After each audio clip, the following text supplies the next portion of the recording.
Hey guys, I'm Nisa Homey. Today I'm sharing a healthy chocolate banana cake recipe, ideal as a healthy treat for the whole family. So let's get started with the recipe. Into a bowl, I'm adding in 1 3/4 cups of whole wheat flour.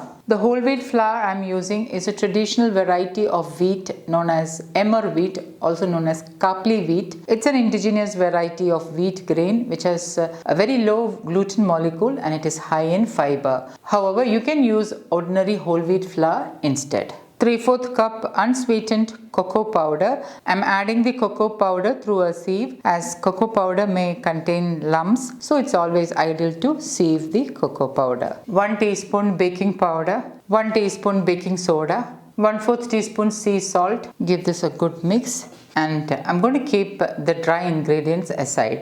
Into my blender jar, I'm adding in 2 very ripe bananas, half cup melted butter, 3 tablespoons wood pressed groundnut oil, 2 whole eggs, 1.5 cups raw sugar, 1 cup black coffee, and I'm going to blend this really well. Pour the blended wet ingredients into the dry ingredients. 2 teaspoons vanilla extract. With a spatula, I'm mixing all this really well. Once mixed, this is the consistency of the batter. I have already lined my baking tray with parchment paper, and at this moment I have also preheated my oven to 180 degrees Celsius. Pour in the blended banana cake batter onto the baking tray.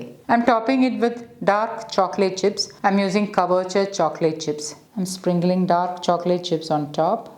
Bake in the preheated oven at 180 degrees Celsius for about 35 to 45 minutes or until a toothpick inserted in the center comes out clean. And my chocolate banana cake is out of the oven and is perfectly baked. I'm going to allow it to cool down and then I'll slice and show you how it looks. So guys, do try this healthy chocolate banana cake and let me know in the comments how it turned out. Thank you for watching and until next time, take care. Bye-bye.